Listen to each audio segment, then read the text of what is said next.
C'était une autre journée forte en émotion aujourd'hui pour les sinistrés d'Ottawa et de Gatineau. 2 jours après le passage de la tornade... Eh bien, 2 jours après, la situation est loin d'être réglée. Oui, les autorités d'un côté et de l'autre de la rivière, ici dans la région d'Ottawa, préviennent qu'il faudra des semaines, voire des mois pour reconstruire. Je vous donne l'exemple du secteur de Dunrobin qu'on a vu dans le reportage, une 60aine de maisons rasées. Rasées par des vents soufflant à plus de 200 km/h, 130 000 personnes toujours privées d'électricité, mais pas que. So we're asking people if they can, and we'll be messaging that to our staff and to many of the other large. Autrement dit, mieux vaut rester chez soi.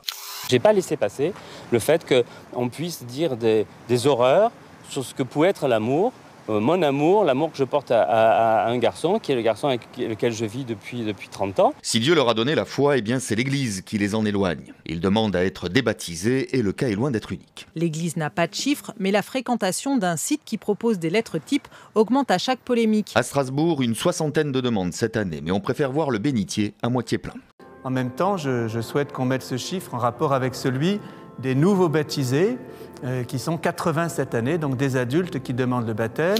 Le spectre du blackout refait donc surface. Dans quelques semaines peut-être, on manquera d'électricité en Belgique pour une raison toute simple. Le prix de l'électricité évolue d'heure en heure sur les marchés de gros. Ce qui est très inquiétant, c'est que ces pics en fait de prix risquent en fait de se prolonger, d'être de plus en plus fréquents. D'autant que dans les mois qui viennent, un seul des 7 réacteurs nucléaires du pays sera en marche. Augmentation du prix du gaz ou du charbon, autant d'explications à l'augmentation du prix de l'électricité qui, in fine, se répercutera sur nos factures.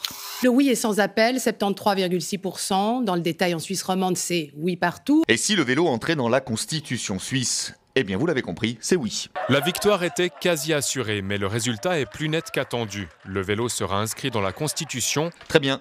Mais ça sert à quoi ? C'est le signe que le combat entre cyclistes et automobilistes est terminé. C'est comment on peut aussi intégrer les vélos dans notre système de mobilité qui devient de plus en plus multimodal.